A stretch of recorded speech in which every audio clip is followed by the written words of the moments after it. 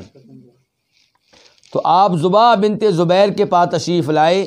فقال لها، تو آپ نے ان سے کہا لعلک اردت الحج، شاید کہ تو نے حج کا ارادہ کیا ہے، حج کا ارادہ کیا ہے تو نے. قالت، وہ کہنے لگیں واللہ لا اجدنی الا ودیعا، اللہ کی قسم میں اپنے آپ کو نہیں پاتی مگر مریض. اللہ کی قسم میں تو مریض ہوں، ان کے حج کرنے کو دل چاہتا ہے لیکن میں کیا ہوں؟ مریض ہوں، میں حج پورا نہیں کر سکوں گی.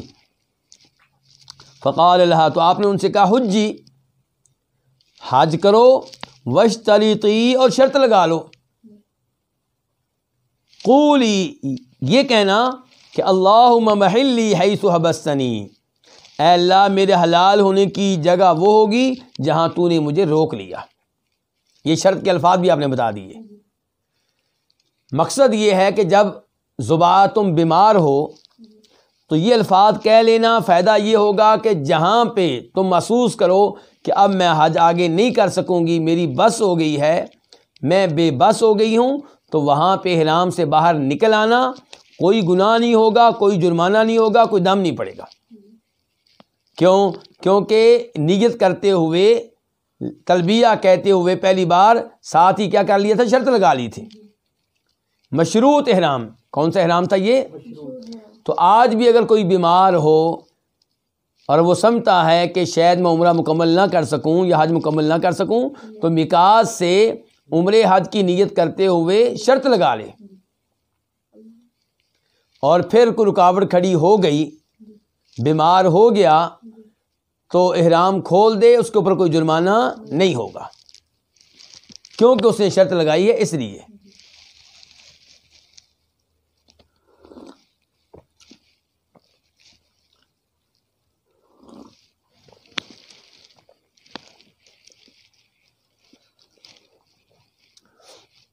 تو اللہم محلی، اے اللہ محلی، میرے حلال ہونے کی جگہ وہ ہوگی، میرے احرام سے باہر نکلنے کی جگہ وہ ہوگی جہاں تو مجھے روک لے گا.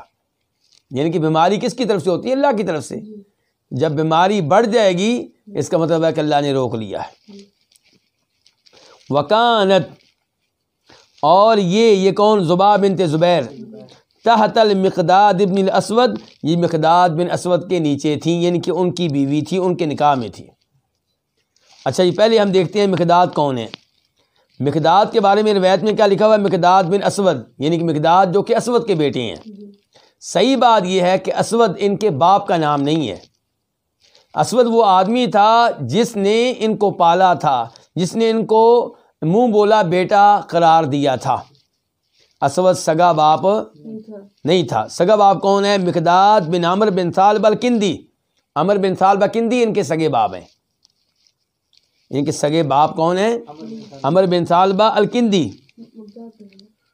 اچھا جی، اب زبا بنت زبیر جو نبی علیہ الصلوۃ والسلام کی چچا کی بیٹی ہیں، وہ کیا ہوئیں؟ ہاشمی ہوئیں، قریشی، اور قریش میں سے کیا ہوئیں؟ ہاشمی. اور یہ مقداد بن اسود یہ قریشی نہیں ہے، یا آپ یوں کہیں کہ یہ ہاشمی نہیں ہے. یعنی کہ زبا بنت زبیر ہاشمی ہے اور مقداد بن اسود ہاشمی نہیں ہے. تو مقداد کی شادی کس سے ہوئی ہے؟ ہاشمی لڑکی سے.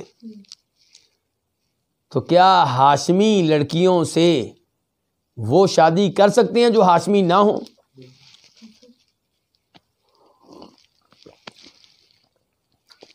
ہمارے ہاں یہ سمجھا جاتا ہے کہ جو سید فیملی سے تعلق رکھتے ہیں، یعنی کہ اپنی نسبت وہ نبی علیہ الصلوۃ والسلام کی طرف کرتے ہیں کہ ہم آپ کے خاندان میں سے ہیں یا جناب علی کے خاندان میں سے ہیں،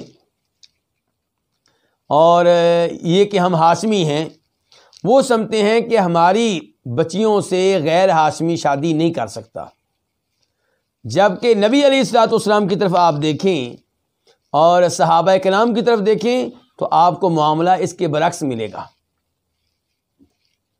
خود نبی علیہ الصلوۃ والسلام کی 2 بیٹیاں جناب عثمان بن عفان کے گھر میں گئی ہیں، ان کی بیویاں بنی ہیں، اور جناب عثمان ہاشمی نہیں ہیں، قریشی ہیں لیکن ہاشمی نہیں ہیں، اور آپ کی بیٹیاں کون ہیں؟ وہ ہاشمی ہیں. اور یہاں پہ آپ نے دیکھ لیا زباب بنت زبیر کا کہ کیا ہیں؟ ہاشمی ہیں، اور شادی کس سے ہوئی ہے؟ مقداد بن اسود سے، جو ہاشمی نہیں ہے. تو اس لیے یہ کہنا کہ فلاں فیملی کی لڑکی سے اسی فیملی کا کوئی لڑکا شادی کر سکتا ہے، یہ بات درست نہیں ہے.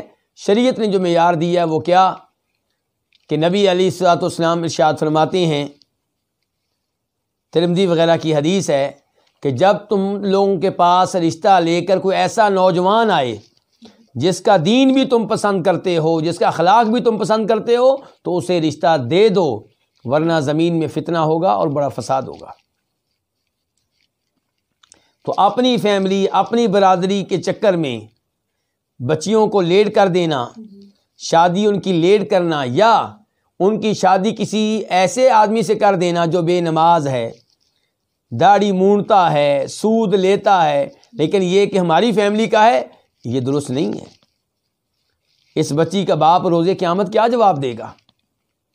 آپ اس لڑکے کو تلاش کریں جو نماز پڑھنے والا ہو، توحید کے اوپر ہو، رزق حلال کا اہتمام کرتا ہو، کبیرہ گناہوں سے بچتا ہو، آپ کی فیملی سے ہو یا نہ ہو. اس کے بعد باب نمبر 7، باب احرام النفساء والحائض. وہ عورت جو نفاس کی حالت میں ہو اور وہ عورت جو حیض کی حالت میں ہو، ان کا احرام، یعنی کہ ان کا احرام کیسے ہوگا، ان کے احرام کا کیا حکم ہے. نفساء اس عورت کو کہتے ہیں جسے نفاس کا خون آتا ہے، اور نفاس وہ خون ہے جو ولادت کی وجہ سے آتا ہے. کس وجہ سے آتا ہے؟ ولادت کی وجہ سے. اور حیض کے بارے میں آپ سب لوگ جانتے ہیں. تو جو عورت نفاس کی حالت میں ہے یا حیض کی حالت میں ہے، اس کے احرام کے بارے میں یہ باب ہے. حدیث نمبر 765 765 میم. اس حدیث کو اپنی کتاب میں جگہ دینے والے امام کا نام کیا؟ امام مسلم.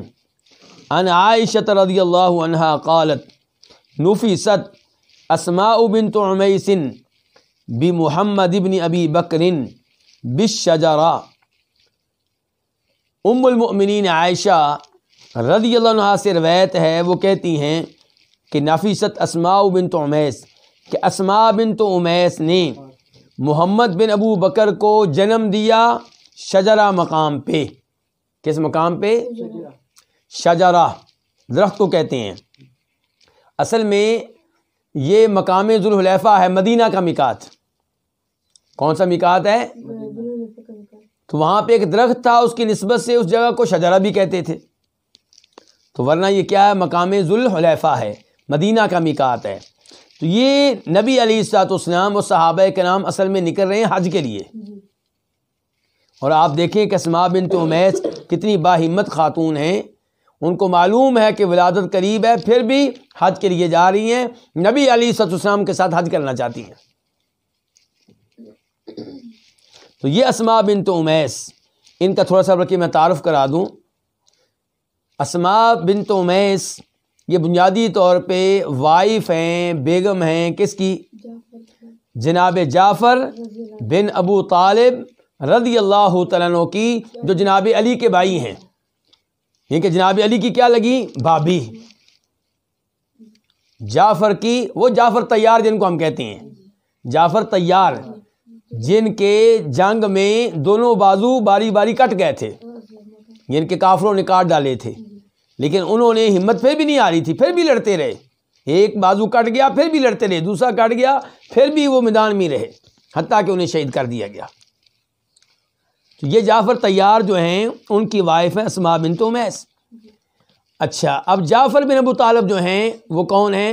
ہاشمی ہیں اور آل بیت میں سے ہیں، کیونکہ صحیح بات یہ ہے کہ آل بیت میں شامل ہیں آپ کے مسلمان چچا اور آپ کے چچاؤں کی وہ اولاد جو مسلمان ہے. اب جعفر جو ہیں یہ مسلمان ہیں، اگرچہ ان کے والد مسلمان نہیں تھے، جناب علی کے بھائی ہیں اور صحابی بھی ہیں. تو یہ جو ہیں اسماء بنت امیس، ان کی شادی جعفر کے ساتھ ہوئی ہے. اب یہ بیوہ ہو چکی ہیں، تو بیوہ ہونے کے بعد ان سے شادی کس نے کی ہے؟ جناب ابو بکر صدیق رضی اللہ تعالیٰ عنہ نے. اندازہ کیجئے کہ ہاشمیوں میں، آل بیت میں اور دیگر صحابہ کرام میں کتنا اچھا تعلق ہے. اگر یہ لوگ آپس میں دشمن ہوتے تو نبی علیہ الصلوۃ والسلام جناب ابو بکر صدیق کو کہتے خبردار، آپ ہماری فیملی کی لڑکی سے شادی نہیں کر سکتے، ہم کر سکتے ہیں آپ کی بچیوں سے، آپ نہیں کر سکتے. یا جناب علی کہتے، اگر وہ سمجھتے ابو بکر صدیق ہمارے دشمن ہیں تو وہ کہتے خبردار، آپ ہماری بھابھی سے شادی کرنے کے بارے میں نہ سوچیں. لیکن ایسا نہیں ہوا. تو اسماء بنت امیس سے کس نے شادی کی ہے؟ ابو بکر صدیق رضی اللہ تعالیٰ نے. جب وہ فوت ہوئے پھر کس نے شادی کی ہے؟ جناب علی نے شادی کی ہے. اب آپ دیکھیے جناب علی نے شادی کب کی ہے؟ جب جناب ابو بکر فوت ہوئے ہیں. اس کا مطلب ہے وہ خلیفہ بن چکے ہیں. اگر جناب علی یہ سمجھتے کہ خلافت میرا حق تھا، ابو بکر صدیق نے میرا حق چھینا ہے، تو ان کی وائف سے شادی کیوں کرتے؟ کہتے یہ تو اب ان کی ہو گئی، ہمیں کیا لگے اس عورت سے، جس نے ابو بکر سے شادی کی میں اسے شادی کیوں کروں؟ لیکن صحابہ کرام آپس میں محبت کرنے والے، پیار کرنے والے، ان میں دشمنیاں نہیں تھیں.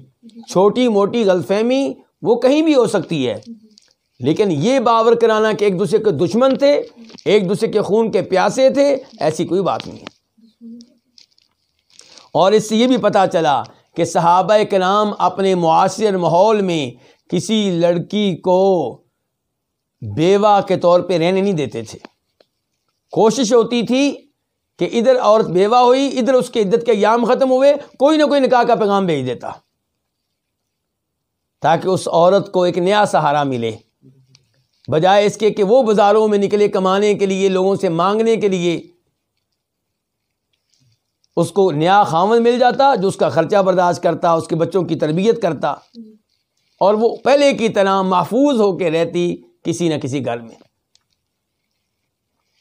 یہ اسماء بنت امیس بہت عظیم ہیں. انہوں نے ہی نبی علیہ الصلوۃ والسلام کی ایک بیٹی کو غسل دیا تھا جو فوت ہو گئی تھی، جناب زینب کو. اور اگر میں بھول نہیں رہا تو جناب فاطمہ کو غسل دینے میں جناب علی کے ساتھ مدد کرنے والی بھی یہی تھی. کون؟ اسماء بنت امیس. تو یہ اسماء بنت امیس جو ہیں ان کے ہاں انہوں نے جنم دیا کس کو؟ محمد بن ابو بکر کو، بالشجرہ، شجرہ مقام پہ، یعنی کہ مقام ذوالحلیفہ پہ. ابھی یعنی کہ اس میقات پہ ابھی احرام باندھنا باقی ہے، ابھی تو وہاں پہ نیت کرنا تھی، تو وہاں پہ ولادت ہو گئی ہے. فَأَمَرَ رسول اللہ صلی اللہ علیہ وسلم أبا بکر يَأْمُرُهَا أَن تَغْتَسِلْ وَتُحِلْ. تو نبی علیہ الصلوۃ والسلام نے حکم دیا کس کو؟ جناب بکر رضی اللہ تعالیٰ عنہ کو، کہ یأمرها، کہ وہ ان کو حکم دیں، کن کو؟ اسماء بنت امیس کو، کہ ان تغتسل، وہ غسل کر لیں، وتحل، اور تلبیہ کہیں، نیت کر لیں، احرام میں داخل ہو جائیں. یہاں سے ایک دفعہ پھر میں کہوں گا، پتہ چلا اسماء بنت امیس کتنی باہمت خاتون ہے. اس حالت میں وہ پیچھے مڑنے کی بجائے آگے گئی ہیں.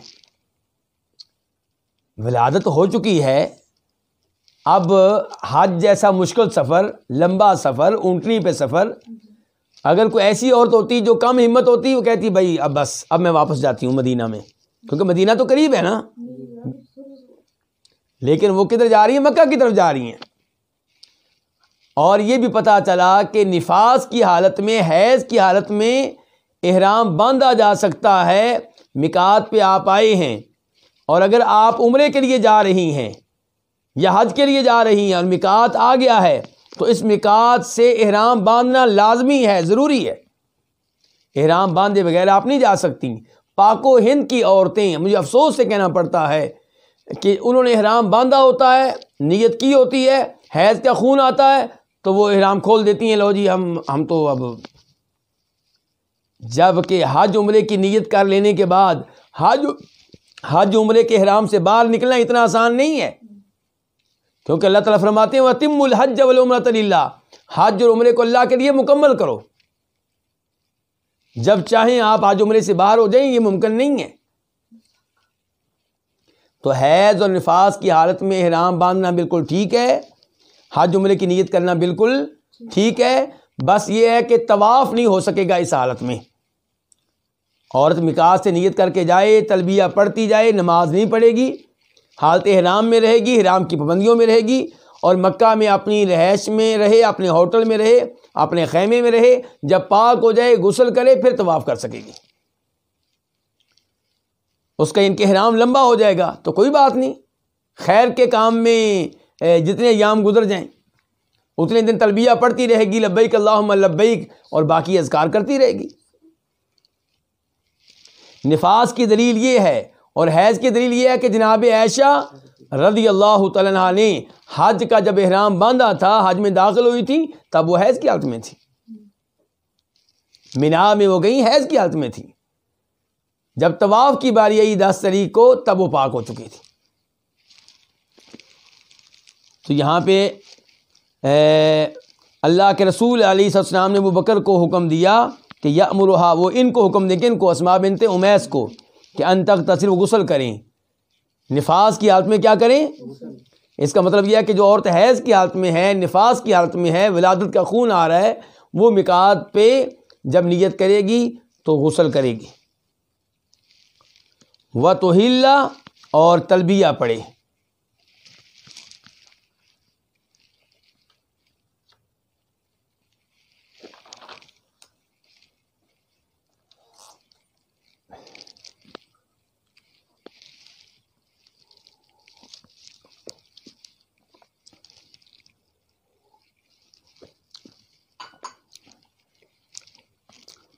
باب نمبر 8، باب الطیب و ترجیل الشعر عند الاحرام۔ یہ باب کس بارے میں ہے؟ خوشبو لگانا اور بالوں میں کنگھی کرنا، کس موقع پہ؟ احرام کے موقع پہ، یعنی کہ جب آپ احرام میں داخل ہو رہے ہیں، حج عمرے کی نیت کر رہے ہیں، تو نیت کرنے سے پہلے خوشبو لگانا اور اپنے بالوں میں کیا کرنا؟ کنگھی کرنا، اس بارے میں یہ باب ہے۔ حدیث نمبر 766 قاف، اس حدیث کو اپنی اپنی کتب میں جگہ دینے والے کون ہیں؟ امام بخاری اور امام مسلم۔ عن عائشہ رضی اللہ عنہا زوج النبی صلی اللہ علیہ وسلم قالت كنت اطیب رسول اللہ صلی اللہ علیہ وسلم لاحرامہ حین یحرم۔ ام المؤمنین عائشہ رضی اللہ تعالیٰ عنہا سے روایت ہے، جو کہ نبی علیہ السلام کی وائف ہیں، وہ کہتی ہیں کہ میں رسول اللہ صلی اللہ علیہ وسلم کو خوشبو لگایا کرتی تھی، لِإِحْرَامِهِ، آپ کے احرام کے موقع پہ، حین یحرم، جس وقت آپ احرام باندھتے تھے یا جس وقت آپ احرام میں داخل ہوتے تھے، یعنی کہ میقات پہ یا حج کے موقع پہ آپ جب عمرے کی نیت کرتے اور لبیک اللہم حجن یا لبیک اللہم عمرتن کہنے لگتے، اس سے پہلے نیت کر لینے سے پہلے میں آپ کو خوشبو لگا دیا کرتی تھی۔ دیگر روایات میں آتا ہے آپ کی داڑھی پہ اور سر کے بالوں پہ۔ تو اس سے کیا پتہ چلا کہ حج عمرہ میں باقاعدہ طور پہ داخل ہونے سے پہلے نیت کر لینے سے پہلے جسم پہ خوشبو لگا سکتے ہیں، داڑھی پہ، سر کے بالوں پہ، لیکن احرام کی چادروں پہ خوشبو نہیں لگائیں گے۔ اب یہ خوشبو آپ نے لگا لی، اس کے بعد آپ نیت کریں گے، اب نیت کر لی آپ نے، اب آپ حج عمرے میں داخل ہو گئے، اب خوشبو لگانا آپ کے لیے جائز نہیں ہے، لیکن جو پہلے سے لگی ہوئی ہے وہ خوشبو آتی رہے، کوئی مسئلہ نہیں ہے، کوئی مسئلہ نہیں ہے۔ جناب عائشہ کہتی میں اللہ کے رسول صلی اللہ علیہ وسلم کو خوشبو لگاتی تھی، لِإِحْرَامِهِ، آپ کے احرام کے وقت، حین یحرم، جس وقت آپ احرام کی نیت کرتے، حج عمرے میں داخل ہونے کی نیت کرتے. ہی نہ یحرم، یہاں پہ لفظ مسلم شریف میں آئے ہیں قبل ان یحرم، یعنی کہ احرام کے موقع پہ احرام میں داخل ہونے سے پہلے پہلے میں لگاتی تھی. یہ اہم بات ہے. وَلِحِلِّهِ، اور میں آپ کو خوشبو لگاتی تھی آپ کے حلال ہونے کے موقع پہ طواف کرنے سے پہلے. یعنی کہ حج میں 10 تاریخ کو جب آپ نے کنکریاں مار لیں، آپ نے قربانی کے جانور ذبح کر لیے، سر کے بال آپ نے منڈوا لیے، اب کیا رہ گیا ہے؟ طواف. تو طواف کرنے سے پہلے پہلے میں نے آپ کو خوشبو لگا دی، کیونکہ آپ حلال ہو چکے ہیں. اب 10 تاریخ کو جب انسان کنکریاں مار لے تو انسان حلال ہو جاتا ہے، خصوصاً جب کنکریاں مار لینے کے بعد سر کے بال بھی منڈوا لے تو 2 کام ہو چکے ہیں. اب وہ حلال ہے، اب وہ خوشبو لگا سکتا ہے. البتہ اپنی وائف کے قریب نہیں جا سکتا، وائف کے قریب تب جائے گا جب طواف کر لے گا. تو جناب عائشہ فرماتی ہیں کہ میں آپ کو خوشبو لگاتی تھی آپ کے احرام کے موقع پہ جس وقت آپ حج عمرے کی نیت کرتے، وَلِحِلِّهِ، اور آپ کے حلال ہونے کے موقع پہ جب آپ کے طواف کر لینے سے پہلے پہلے. طواف کون سا؟ حج کا طواف، طواف افاضہ 10 تاریخ کا طواف جو ہوتا ہے وہ مراد ہے.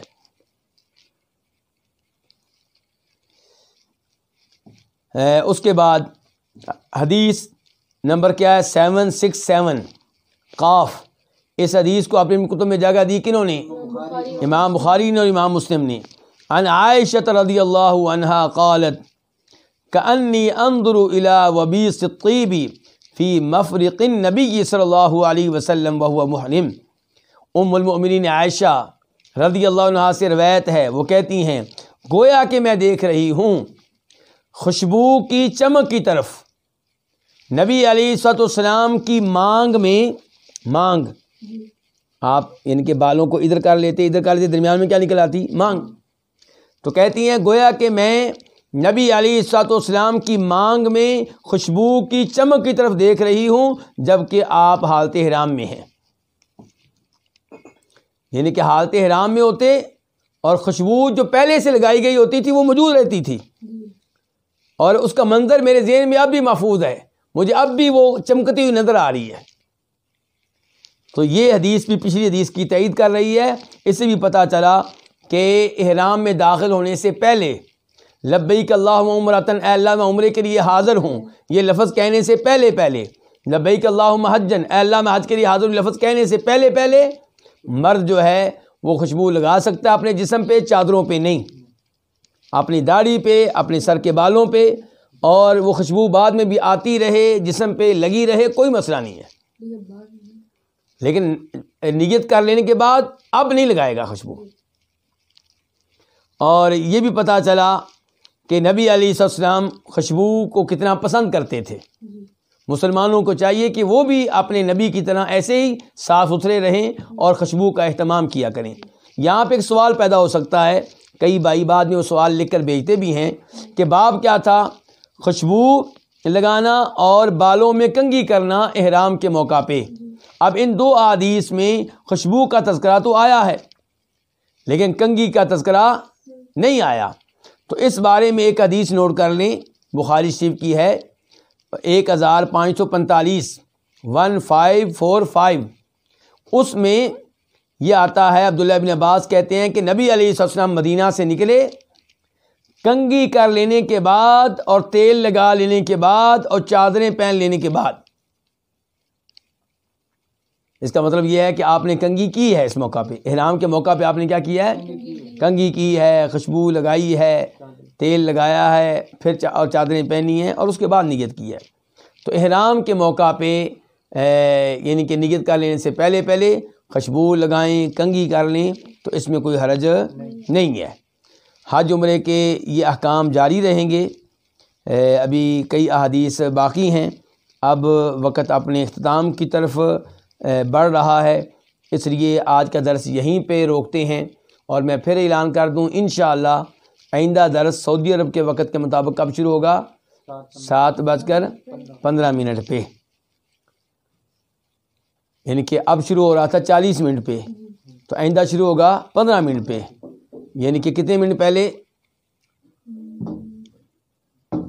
25 منٹ پہلے، تقریباً 25 منٹ پہلے. تو انشاءاللہ پھر ہم جلدی فارغ ہو جایا کریں گے. اللہ رب العزت ہمیں استقامت کے ساتھ، دل جمی کے ساتھ، پیار و محبت کے ساتھ اپنے نبی صلی اللہ علیہ وسلم کی احادیث سننے کی اور سمجھنے کی توفیق عنایت فرمائے، اور اللہ تعالیٰ اس کی برکت سے ہمارے گھروں میں سکون پیدا کرے، ہماری اولاد کو نیک بنائے، اور اللہ کرے کہ پوری زندگی ہم ایسے ہی قرآن سیکھتے رہیں، تفسیر سیکھتے رہیں اور آپ کی احادیث سیکھتے رہیں. وصلی اللہ تعالیٰ علی نبی محمد وآلہ وصحبہ اجمعین.